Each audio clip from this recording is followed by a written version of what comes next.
네, 반갑습니다. 조이 포. 예. 연습한 대로 잘 안 되네. 아, 네. 네.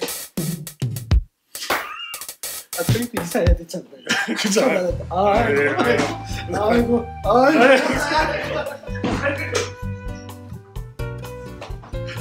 아, 예의 바르게 또 이렇게. 네. 네. 아, 반갑습니다. 저희 여러분들과 소통하기 위해서 이렇게 예배로만 하기 좀 아쉬운 마음이 있어서 유튜브 채널을 드디어 개설을 했습니다.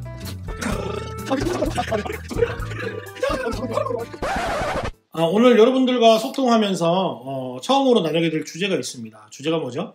네. 오늘 부활절을 맞이해서 우리 친구들이 부활에 대해서 조금 궁금해하지 않을까 이런 생각들을 좀 해봤어요. 그래서 오늘 전도사님과 제가 여러분들께 궁금증을 해소해 줄 수 있는 그런 시간들을 좀 가져보고자 합니다. 네. 진짜 네. 저도 너무 긴장되는데요. 그래도 여러분들 함께 따라와 주시고 오늘 좀 유익한 시간 되었으면 좋겠습니다. 저희가 특별히 전자동 이동식 화이트보드판을 준비했는데 여러분들 정말 많이 지원해 주셨다고 목사님 말씀해 주시더라고요. 저 깜짝 놀랐어요. 시간이 얼마 안 지났는데 굉장히 놀랐습니다. 네. 목사님 놀랄 정도로 많은 성원이 있었다라고 하는데 어떤 사연이 있고 어떤 질문들을 여러분들 부활과 관련해서 했는지 한번 살펴보도록 하겠습니다. 네, 전자동 칠판 들어와 주세요. 네. 과연 최첨단 수동 화이트보드판을 입장하고 있습니다. 네, 수동이죠? 네. 네. 수동인데. 네. 근데 많이 있었네요. 네, 많이 지원해주셨는데 네. 글씨체가 과연 우리 친구들이 한 마음을 모아줘서 그런지 글씨체도 하나인 것 같은 느낌이 드는데. 네. 저희는 뭐 한 몸이니까. 예. 네. 글씨 정도는 또 하나가 돼야. 네, 그렇죠. 또 공동체라 볼 수 있죠. 맞습니다. 네. 어쨌든 간에 여러분들이 굉장히 궁금해할 법한 그런 질문들을 가지고 여기에 대해서 함께 이야기를 좀 나눠보도록 하겠습니다. 질문 중에서 제가 한번 골라볼까요? 네. 좋습니다. 되게 관심이 가는 질문들이 많이 있는데 제가 이렇게 가까운 데 거 먼저 뽑도록 하겠습니다. 좋습니다. 네. 짧고 좋네요. 네. 예수님. 네. 제가 한번 읽어드리도록 네. 하겠습니다. 예수님 부활 실화냐? 예. 이건 한마디로 예수님의 부활에 대해서 의심하고 있는 의견들이 있는가라는 질문이 될 것 같은데요.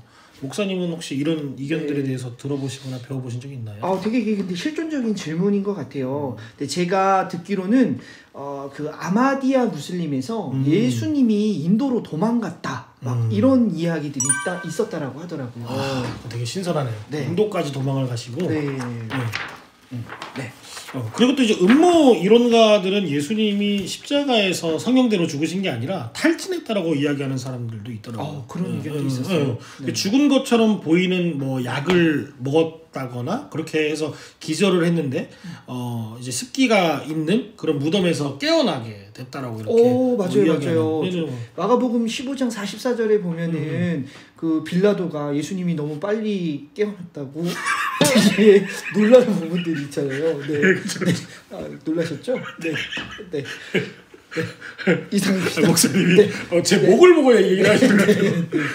그렇죠. 또 그리고 또 이 마가복음 15장 36절을 보면 이 스펀지에 적신 해융에 적신 포도주를 먹었다라고 하는 그게 바로 이제 기절시키는 약이었다라고 주장하는 것도 있습니다. 근데 중요한 거는 부활에 대해서 증명을 하려면 예수님이 반드시 성경대로 죽으셨다라고 하는 게 분명해져야 되는 것 같아요. 일단은 지금 목사님께서 소개해 주셨던 그런 이론들이나 그런 주장들을 하는 사람들의 공통점은 성경대로 죽지 않았다라고 하는 부분이 있는 거거든요. 그러면 예수님이 과연 성경대로 죽으셨는가? 그렇죠. 그 부분에 대해서 좀 살펴볼 필요가 있겠습니다. 네. 그 사실을 추적하기 위한 단초로서 다음 질문을 좀 뽑아보는 것도 중요한 것 같네요. 네. 기대되네요. 다음 질문이. 저는 그냥 순서대로 피, 땀, 눈물. 네. 이거 사실 유명한 이 노래 제목인데 목사님께서 이 노래 제목 모르셔서 찬양만 들으시기 때문에 피, 땀, 눈물 이렇게 또 쓰셨는데 제가 안 썼어요. 그렇죠. 목사님이 이렇게 사연이 들어온 걸 써주신 거죠? 알겠습니다. 그렇죠. 십자가에 오르기 전 피, 땀, 눈물이라고 하는 키워드인데요. 십자가에 달리기 전에 이 고통에 대해서 다뤄보면 과연 예수님께서 성경대로 십자가에서 죽으셨는가에 대해서 좀 알아볼 수 있는 좋은 과정이 될 것 같아요. 그러면 예수님께서 가장 먼저 어떤 과정을 겪으셨는지 목사님 설명해 주실 수 있으세요? 이 성경을 보면은 예수님께서 가장 먼저 고통을 당하셨던 것은 이 감람산 기도에서부터였다라고 기록을 하고 있어요. 거기에서부터. 네네네. 네, 이제 예수님께서 기도를 할 때에 땀과 피가 섞여서 나왔다라고 이렇게 기록이 되어 있다. 보편적인 현상은 아니네요. 네. 제가 이거를 좀 찾아보니까 의학적으로 이거를 진단할 때는 예수님에게 그 혈안증이 시작되었다. 혈안증. 이렇게 이야기를 하더라고요. 혈안증이 어떤 거죠? 이 혈안증은 다른 것이 아니라 이 사람이 극도의 스트레스를 받았을 때 이 몸 안에 있는 모세혈관이 터진다라고 하더라고요. 사실 일반적인 현상은 아닌데 그 모세혈관이 터지면서 이제 피와 땀이 이제 같이 나오게 되는 거죠. 그러면 이제 예수님의 신체에 어떤 뭐 변화라는 게 있을까요? 일단은 이 혈안증이 시작이 되면은 다른 것보다 이 피부가 굉장히 연해지는 현상을 갖게 된다라고요. 그럼 피부가 연해지게 되면은 다음날 예수님께서 태형을 맞으셨는데 네. 영향이 있었을까요? 엄청난 영향이 있었죠. 태형에 사실 이게 사용되었던 채찍이 있는데 이게 39개 가닥으로 이 따 올린 이제 짐승의 가죽 사이에다가 뭐 쇠구슬하고 또 동물의 뼈도 이렇게 끼워가지고 때렸다고 하는데 사실 이걸 친 사람들이 이 사람들을 전문적으로 죽이고 이제 고문했던 로마의 병사들이 예수님한테 그렇게 태형을 가했다라고 하는 거죠. 이 태형의 데미지가 얼마나 강했느냐?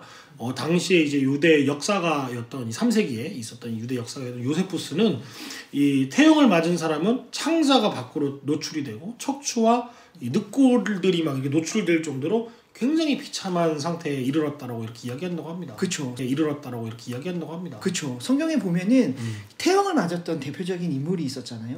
누구죠? 바울이죠. 맞죠, 그죠. 네, 바울도 맞았어요. 40대에서 한 대를 강한 매를 맞았던 바울이었는데 사실 이 태형이 40대만 맞아도 죽을 만큼 큰 고통. 그래서 40대라고 이야기한 거죠. 그렇죠. 네. 그 정도로 치명적인 이제 고통까지 이제 예수님께서 겪으셨다고 하는 거. 그러게 되면은 이제 어떤 상황이 일어나게 되는 걸까요? 일단은 피를 너무 많이 흘리게 되니까 가장 먼저 이제 오게 되는 게 이제 저혈량성 쇼크. 발음이 좀 어렵죠. 저혈량성 쇼크. 그러니까 이게 이제 피 양이 줄어들면서 얹게 되는 이제 쇼크. 그렇죠. 이제 당연히 따라오는 어떤 현상 같은. 여러 가지로 기절을 할 수도 있고. 기절을 할 수도 있고. 일단 정신이 막 몽롱해지시고. 그렇죠. 막 혈압도 낮아지고.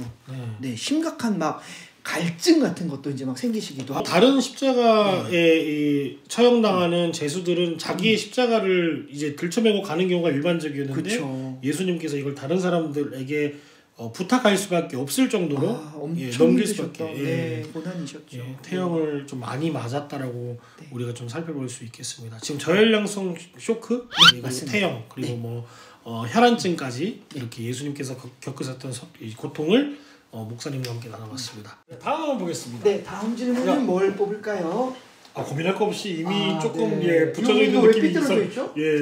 놀랬겠는데요. 네. 이거 전사님 찢은 거 아니죠? 네. 저희의 수많은 시행착오가 느껴지는. 그럼 이거 뽑죠 뭐. 네. 그럴 수밖에 없죠. 질문 한번 보겠습니다. 다음 질문은 십자가에서 고통은 어느 정도였을까요? 네, 십자가 이전의 고통을 다뤘다면 지금부터는 십자가 이후에 이제 고통까지 해서 예수님께서 과연 성경대로 죽으셨고 부활하셨다까지 한번 가보도록 하겠습니다. 십자가의 고통이라고 하면 또 대표적으로 나오는 여러 가지 어떤 이미지들이 있는데 십자가에 달리셨던 예수님의 양손에 또 그리고 발에 박혀있던 못. 그렇죠. 아마 여러분들 우리 친구들이 가장 대표적으로 알고 있는 게 못 박힘. 이걸 알고 있을 거예요. 근데 이 예수님께서 박히신 못은 그냥 일반 못이 아니었대요. 한 대략 18cm에서 한 25cm 정도 되는 대못이었다라고 하죠.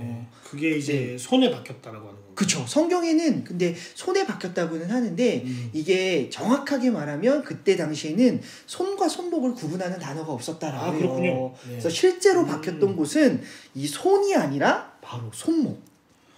손목이라고 하면 사실 이 중추신경이 지나가는 데 아닌가요? 그렇죠. 이 두꺼운 뼈에 있고 신경도 있고. 굉장히 고통스러운 순간. 목사님께서 나눠주셨습니다. 그럼 이제 다음 한번 보실까요? 네, 다음은 우리 전도사님께서 한번 뽑아줄 수 있어요? 뭐 딱 느낌이 약간 이런 느낌의 서사적인 느낌이겠죠. 결정적인 네. 한 방을 지금 하면 안 될 것 같잖아요. 네. 저런 그러면 십자가 네. 죽음의 원인. 그렇죠. 너무 또 결정적 원인이네. 네, 바로 가면 또 재미가 없으니까. 네. 네. 십자가 죽음의 원인도 아니고 결정적 원인입니다. 십자가 죽음에서의 어떤 이 결정적인 죽을 수밖에 없었던 어떤 그런 원인이라고 하면 뭐가 있을까요? 증상이 나타났죠. 예수님은 이제 그런 고통 속에서 호흡부전이라는 증상이 나타날 수밖에 없는 상황이었고 왜 그렇죠? 일단은 숨을 쉬려면 횡격막 근육에 힘이 있어야 되는데 이 횡격막 근육에 힘이 있으려면 발로 차고 올라가는 이런 게 있어야 된다고 하더라고요. 근데 문제는 예수님의 발은 어떻게 됐었죠? 못에 박혀서. 그쵸. 못에 박혀서 아예 움직일 수조차 없었다라는 거.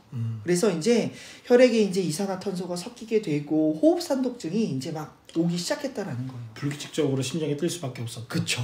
네. 그러면 예수님께서 스스로 운명을 직감할 수밖에 없는. 그쵸. 성경에도 그렇게 기록을 하고 있잖아요. 네. 주여 내 영혼을 아버지 손에 부탁하나이다. 이 요한복음에도 증언하고 있잖아요. 이 네. 로마의 병사들이 네. 이 예수님의 옆구리에 창을 찔렀을 때 그쵸. 나왔던 현상들.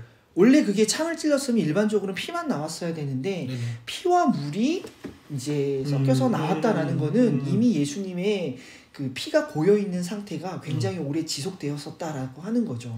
피와 물이 분리됐다라고 하는 거는 네. 이미 심장 안에서 네. 이제 운명했다라고 하는 그쵸. 상황이. 예. 이 사람을 죽이는 데 익숙하고 맞아요. 또 사람이 죽어 있는가 살아 있는가를 살펴보기에 굉장히 익숙해져 있는 로마 병사의 판단으로서는 다리를 꺾지 않아도 될 만큼 이미 이제 예수님은 운명하신 지 오래됐다라고 하는 또 그렇죠. 또 하나의 또 증거가 될 것 같아요. 네. 사실 뭐 그 당시에 이 처형장에서 이 죄인을 이제 확실하게 처형하지 못하면 어떤 뭐 징계가 있었겠죠. 그 네. 죽음에 대해서는 예, 이 병사들이 마무리했을 확률이 높다. 그쵸. 거의 확실하다. 확실하다고 보면 네, 되죠. 그렇게 봐야 네. 그럼 뭐 정말 조금이라도 살았을 확률은 없을까요? 이 십자가에서 조금이라도 네. 이 부활이 아니라 굉장히 이 친구가 굉장히 소심했나 봐요. 소심했을 확률로 읽을 뻔했는데 네. 소생했을 확률이 있지 않나. 기절이 아니라 죽은 것이. 건 아니겠죠. 예. 만약에라도 부활이 아니라 뭐 네. 기절이라도 이게 죽지 않았을 확률은 없을까요? 예, 이렇게 질문한 것 같아요. 네, 뭐 한번 이거 한번 살펴볼까요? 예, 좋습니다. 네, 네. 네. 굉장히 순서대로네요. 아, 네. 굉장히 순서대로인데 네. 근데 사실 네. 뭐 이거는 만약에 진짜 그랬다면 네. 이게 예수님이 이제 부활했다라고 이후에 증언하는 건 예수님 상태가 이미 십자가에서 이제 못이 박혀서 이제 양손과 발에는 구멍이 나 있고 네. 태형으로 인해서 이미 온 몸은 완전히 만신창이가 되어져 맞아요. 있는 처참한 상황인데 그 상태를 제자들이 보면서 네. 이 부활의 승리라고 이야기하고 이렇게 말하는 게 좀 이거는 어색한 상태가 상식적으로 이해가 안 되는 그렇죠. 상황이죠. 맞습니다. 우리 친구들도 알고 있겠지만 뭐 가장 예수님을 사랑했던 베드로도 예수님을 저주하고 부인하고 그렇죠. 또 나머지 제자들도 다 도망쳤잖아요. 맞습니다. 자기의 목숨을 부지하려고 도망쳤던 제자들이 이렇게 예수님의 십자가의 부활을 증언하는 데에 모든 삶을 들여서 뭐 고문당하고 순교당하고 이렇게 목숨을 걸 이유가 없다라는 거죠. 그렇죠. 네. 왜냐하면 부활한 게 아니기 때문에 그렇죠. 그렇게 네. 실패한 모습으로 맞아요. 돌아온 예수님께 뭐 오히려 미안한 마음이 있지 그 예수님을 증언한다라고 하는 것은 좀 맞지 않는 것 같아요. 그렇죠. 네, 이제 드디어 마지막인데요. 네, 마지막 질문이네요. 그러면 여러분들 네. 이제 부활이 네. 그죠? 요거는 제가 한번 껴서 우리 전도사님께서 한번 질문에 대해서 한번 우리 친구들에게 한번 이야기 한번 해주실 수 있을까요? 부활이 납득할 만한 이 결정적인 한방, 납득할 수 있을 만한 결정적인 단서가 있느냐라는 건데요. 지금까지 나눴듯이 예수님께서 십자가에서 죽으셨다라고 하는 것은 거의 명백한 사실이라고 봐도 됩니다. 그러면 이제 부활을 과연 하셨느냐? 죽으신 건 확실한데 과연 사셨느냐라고 하는 것은 사실 예수님의 무덤이 비어 있느냐라고 하는 거에 대한 질문과도 일맥상통합니다. 그 무덤이 비어야지 예수님께서 부활하신 게 맞거든요. 만약 예수님의 무덤과 그리고 그 시체가 발견이 된다면 예수님의 부활 논쟁은 초기에도 일어날 수 없었을 겁니다. 그런 측면에서 예수님의 이 무덤에 대해서 좀 이렇게 살펴볼 필요가 있는데 예, 그 무덤이 어떻게 생겨진 건가면 이 돌무덤입니다. 굉장히 큰 돌인데요. 이거는 뭐 성인 한 사람, 두 사람 정도가 아니라 이 입구에 큰 홈에 이 바위돌을 굴립니다. 그러면 그 홈에 바위돌이 딱 들어가게 되면서 이게 단단히 고정이 되는 상태라고 해요. 그래서 잘 보존된 무덤에 예수님의 시신이 놓여졌다. 그게 이제 당시에 이 시신 이 매장 문화라고 보시면 되겠습니다. 네. 여기서 우리가 그렇죠. 조금 더 또 한 가지를 또 알 수 있는 것은 당시의 유대 지도자들이 왜 파수꾼을 두었을까라는 질문에 대해서 이 예수 부활에 대한 또 한 가지의 힌트를 얻을 수 있는 거죠. 사실 유대 지도자들이 이 사람들에 대해서 이 부활에 대해서 더욱더 잘 알고 있는 사람들이었다라는 거예요. 그렇기 때문에 이 파수꾼으로 그 무덤을 지키게 했던 것이죠. 사실 뭐 파수꾼이 없다라고 이야기하고 싶을 거예요. 왜냐하면 파수꾼이 없어야 예수님이 뭐 기절해가지고 뭐 도망갔다라고 하는 어떤 그런 가설이라든가 아니면 예수님의 제자들이 몰래 무덤에 침투해서 예수님의 시신을 몰래 빼돌렸다거나 뭐 이런 어떤 부활에 대한 허위 논쟁 같은 게 이제 가능해지는데 근데 파수꾼이 있다라고 하는 어떤 그런 근거들이 있는 거고요. 또 당시에 이 로마 병사라고 불리는 파수꾼이 있었을 수밖에 없다라고 볼 수 있는 이유는 뭐냐면 당시에 이제 초대 이 유대 이 지방에 있었던 이 부활 논쟁, 예수님의 부활이 사실이냐 아니냐 이걸 가지고 막 유대인들과 그리스도인들이 논쟁을 붙었던 적이 많습니다. 이 역사책에 기록되어 있는데요. 거기에도 보면은 이 예수님의 이 파수꾼은 아예 그냥 있었다라고 하는 것을 전제로 해서 논쟁이 일어났다라고 하는 것을 사실 살펴볼 수가 있습니다. 예를 들어서 뭐 파수꾼이 뭐 있느냐 없느냐에 대한 게 아니라 파수꾼은 그냥 기절해서 자고 있었다. 기절할 만큼 굉장히 피곤해서 그냥 잠들어 있는 상태에서 제자들이 빼돌렸다라고 이야기했다. 뭐 이런 주장을 했다라고 해요. 근데 사실 그렇게 주장하는 것 자체가 이미 파수꾼은 있었다라고 하는 거를 유대인이나 그리스도인이나 똑같이 그 정황은 인정했다라고 하는 거죠. 그런 측면에서 파수꾼은 사실 지키고 있었다라고 하는 게 분명한 거고요. 그렇죠. 그럼에도 불구하고 무덤이 비어졌다라고 하는 겁니다. 네. 그리고 우리는 또 한 가지에서 이 중요한 증거에 대한 단서를 하나 얻을 수 있는 게 성경에 보면은 예수 부활의 증인은 여자였다라고 기록을 하고 있어요. 그렇죠. 네, 이게 참 우리가 살아가는 시대에는 전혀 맞지 않는 문화이긴 하지만 당시에는 이 여자분들의 사회적인 계층이나 그들을 여기는 가치가 너무 아래쪽에서 보고 있었다라는 거죠. 근데 예수님의 부활을 통해서 이 종교를 만들고자 했다라고 한다면 초대교회를 세웠던 베드로나 사도 바울이 이 신화를 만들기 위해서는 좀 더 권위 있는 사람들이 예수님의 부활을 목격했고 그렇죠. 그 증인들이었다라고 하면은 사실 그렇죠. 신화로서는 더 빵빵한 신화가 될 수가 있다라는 거죠. 근데 오히려 역설적으로 여자가 그쵸. 발견했다라고 기록돼 있다라고 하는데 네, 이게 오히려 부활을 증명하는 더 사실성이 높아진다. 근거가 될 수 있다는 거죠. 네, 그렇습니다. 그리고 이제 뭐 동시에 이 500명이 예수님의 이 부활하신 몸을 봤다라고 하는 것도 이 동시에 봤잖아요. 그리고 거기에 그 예수님의 부활을 본 사람들도 알고 있으며 뭐라고 나와 있는 성경 구절도 그렇고요. 그러니까 이게 이미 예수님의 부활을 증언하는 사람들이 그 사회에 굉장히 많았다라고 하는 겁니다. 그러니까 이거를 뭐 예수님의 환상이다, 환상을 본 거다, 부활하신 몸을 본 게 아니라 환상을 봤다라고 하는 것도 사실 좀 불가능하죠. 단체로 다 환상을 보게 되는 건데 사실 뭐 환상이라고 하는 거는 간절히 바라거나 소망하는 대상들을 꿈꿨을 때 막 그런 것들을 볼 수 있다라고도 이야기하는데 사실 그 당시에 제자들은 예수님에 대한 죄책감과 실망감과 좌절 때문에 생업으로 다시 돌아가는 그런 상황들에 놓여 있었단 말이죠. 예수를 따르던 무리들이요. 맞아요. 근데 그 무리들이 예수님을 환상으로 봤다 동시에 또 여러 가지 환경과 차원을 넘어서 이거는 어떤 환상이라고 보기에는 좀 무리가 있다라고 하는 겁니다. 그렇죠. 네. 지금까지 우리가 부활에 대해서 이렇게 나누었는데요. 전사님은 좀 어떠셨어요? 이 부활 사건 다루시면서 우리 아이들한테 한번 전하고 싶은 마음들이 좀 있을 것 같아요. 사실 뭐 부활을 우리가 입증하기 위해서는 예수님께서 성경대로 십자가에서 죽으셔야 했다라고 하는 점 우리가 함께 살펴봤고요. 그 다음에 이제 부활을 입증할 수 있을 여러 단서들도 보았고 빈무덤 그리고 이제 환상은 아니다라고 하는 거 뭐 이런 것도 봤고 또 이게 설화냐 뭐 이런 것도 아니고요. 전설도 아니었고 이렇게 기록된 대로 부활하셨는데요. 사실 가장 핵심적인 증인은 또 증거는 제자들입니다.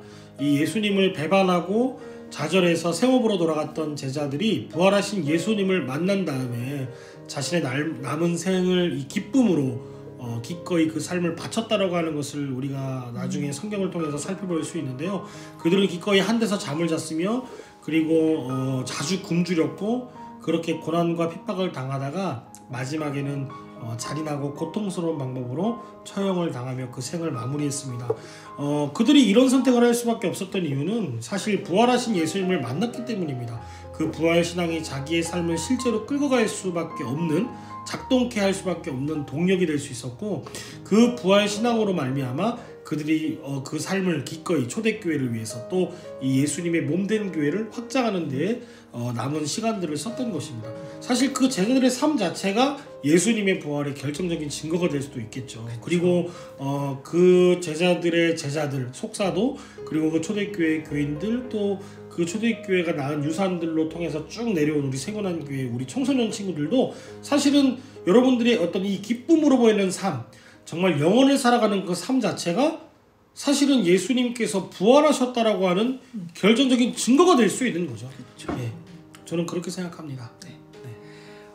전사님이 너무 좋은 말씀 해주신 것 같아요. 우리 청소년부 친구들이 이 말씀을 꼭 기억할 수 있었으면 좋겠고, 특별히 오늘 우리가 처음 질문으로 이렇게 부활을 가지고 다뤄봤는데, 사실 우리 친구들이 이 부활을 못 믿는 게 내가 신앙적으로 죄 짓는 게 아닌가 이런 생각을 갖고 있는 친구들도 있을 것 같아요. 하지만 절대 그렇게 생각하지 않아도 된다라는 거, 우리가 예수님에 대해서 궁금해하는 것은 그것만으로도 굉장히 여러분들의 신앙이 건강하다라는 증거다라는 진짜 거죠. 진짜 위로의 말씀이네요. 네, 그래서 다른 것보다 여러분들이 이렇게 궁금하신 부분들에 대해서 좀 더 관심을 갖고 오늘 저희가 사실은 다른 게 아니라 이 성경을 근거해서 예수님이 부활했다라는 그 근거를 추적해 봤던 것 같아요. 그래서 여러 가지 질문이 들 때마다 성경을 바라볼 수 있었으면 좋겠고, 마지막으로 하나 여러분들이 발견했으면 하는 것은 사실 예수님의 제자들도 예수님의 부활을 직관적으로 믿지는 못했어요.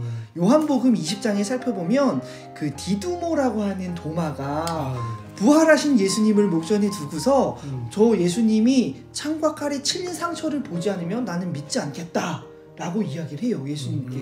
예수님께서 그래서 만져봐라 해서 그 창에 찔리고 못에 박히고 이 상처를 만져보자 그때서야 예수님의 부활을 믿었다라는 거죠. 그때 이 예수님께서 디두모 이 도마를 향해서 이야기했던 이야기가, 너는 본고로 믿냐, 보지 않고 믿는 자가 가장 복된 자다 라고 이야기를 예수님께서 하셨다라는 것을 우리가 반드시 기억할 필요가 있다라는 거죠.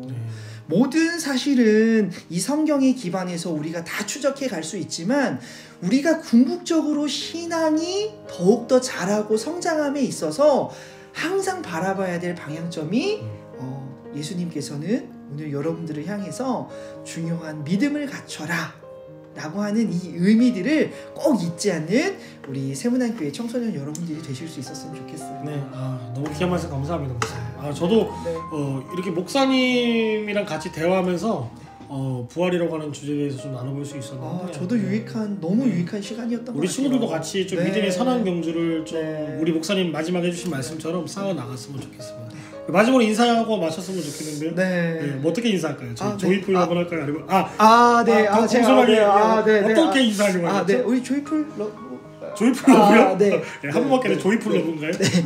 자, 인사하겠습니다. 자, 가볼까요? 자, 여러분들 잘 들으셔서 너무 감사드리고요. 구독하기, 좋아요, 알람 설정, 그리고 맞나요? 있죠? 모르겠어요. 알아서 해주시겠죠? 자, 조이 4 유